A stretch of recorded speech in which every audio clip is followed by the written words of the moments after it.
Okay, how you doing, everybody? Arcader Zero here. Want to do a review of a role-playing game. I'm a huge fan of role-playing games. I've been playing since the 80s, early 80s, starting out with Dungeons and Dragons, and then playing things like Villains, Vigilantes, DC Heroes, the Marvel game back then, Star Frontiers, Gamma World, Cyberpunk. Went into World of Darkness with Vampire Mage, Werewolf the Apocalypse, more superhero role-playing games.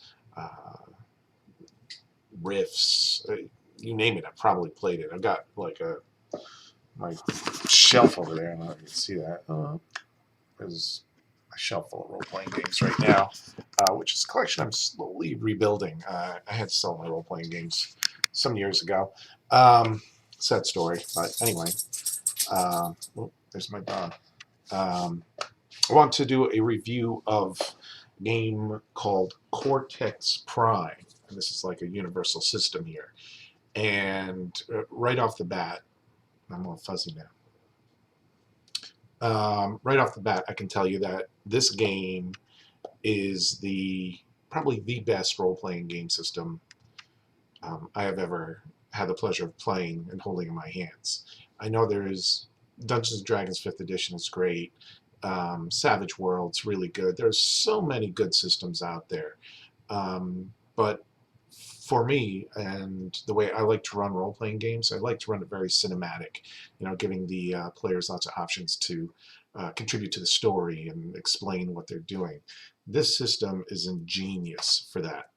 I can't say enough about it. Now, this is a new book, and I was kind of late to the game on this. I didn't realize they came out with a new book, because all of a sudden I saw it. I was like, holy crap, I got to pick that up. So I picked this up, but I have played the system before. Long time ago, well, maybe not that long ago, but I picked up the Smallville role-playing game. And to me, this was, once I read it and I understood it, one of the most ingenious role-playing games out there. It didn't rely on, there weren't stats for strength, but there were stats for motivation. And whoever wrote this understood what it meant to tell a story, to form a coherent storyline with deep characters, with proper motivations and relationships and everything else. And they all come into play. Something that was totally different at the time, but I ended up loving it. And then they came out with other ones. They had Battlestar Galactica. I don't have that, but I have it ordered. It's coming in. They did Supernatural.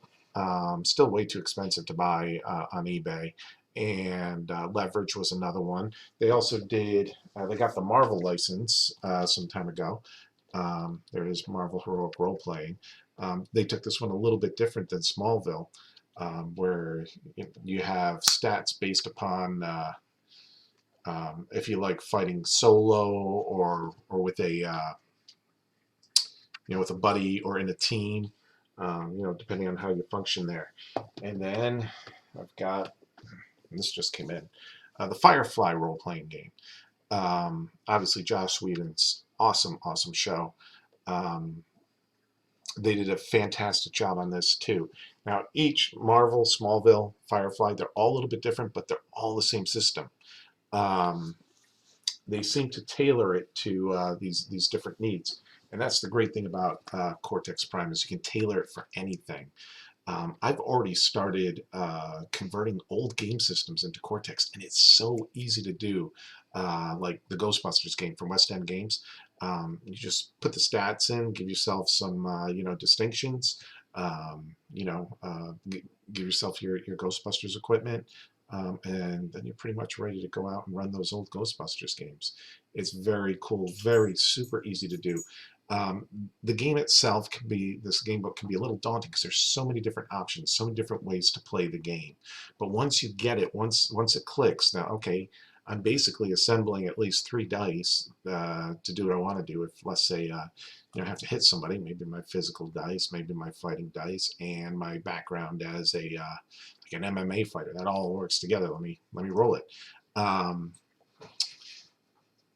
Then I started looking at all the different ways you can do things in this book, and I started looking at movies. Like, how would that work in Cortex Prime? Do you remember the scene in Avengers: Age of Ultron where the Ultron takes control of the robots in the party, and they attack the Avengers and everything. Well, of course, Thor and Captain America are fighting. Um, Scarlet Witch and Bruce are trying to get out of there so Bruce doesn't turn into Hulk and destroy everything. But Tony Stark doesn't fight. Okay, he grabs a screwdriver, and I'm thinking about how it works in this. Well, so instead of using his fighting skills, he used his mental skills, his science skills. He used a resource which he has for the Avengers Tower. He says, okay, maybe I have a screwdriver around. So he utilizes that, and then he rolls all those against the thing. So he's using science against it. He's not using fighting. And he cuts the wire for that robot. All those different things you can do in this book, and since it is cinematic, like I have what is it, Starfinder, um, the the sci-fi version of Pathfinder, and which is it's a good system and everything, very crunchy. Sometimes I'm down for that. And I remember playing a great game and everything, no fault to the DM. But once we hit Starship combat, it just came to a halt. Okay, it was so tedious, and you have to remember all those numbers and everything to add in. This makes like Starship combat so fast, so exciting. Um, I really can't say enough about this system. Inside, you've got beautiful artwork, and you've got different styles of artwork. Let me find a different style here. Dun, dun, dun. So you got like fantasy, you've um, got science fiction, and they all bring a different flavor to it. Inside, they set up a couple of different types of games you can run with this. Of course, you can run anything, any type of game, but they have one called Hammerheads, which I really like because it reminds me of Thunderbirds, the old Jerry Anderson, Super Marination show, where basically you're going out and rescuing people. And they've got different stats for that. They've got like this catastrophe dice that you can roll. It's so cool. They've got a lot of information in here. If you're wondering, you can set up powers. It has a complete superpower list in here. You can see that. So you've got like on this page, invisibility, vulnerability, light control, luck, magnetism, insect control. You can make any single character that you can think of in this system. And another beautiful part about this system is that let's say you're playing a game like, and I'm just basing this off like the most recent Spider-Man movie, where somebody can play Spider-Man, but somebody else can play Happy Hogan and still have a positive effect on the story in the game. You can do that with this system. It makes sense that these people could have an effect on the game. Super, super cool. This is hands down the best role-playing game system out there. That's a personal opinion. That's my personal opinion because that's the way I like to run games. Very cinematic.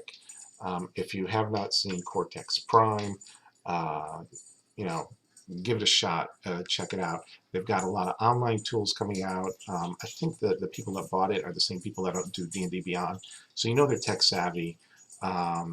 And they've been teasing us with some of the things that are coming out, like customizable character sheets and um, online tools to play online with your friends, which everybody's doing nowadays um, since the pandemic and everybody's quarantined, and you should still be quarantined. But this is just absolutely fantastic. It's got rules for ships, like that's some of the Hammerhead stuff in there. Look at that.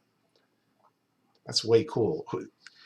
Whoever put this together hired the right artist, because every single piece of artwork in here is beautiful. Sometimes I go through artwork, like even in D&D, like in the player's handbook, I come across it, I'm like, that just doesn't scream to me. That doesn't look exciting or whatever. It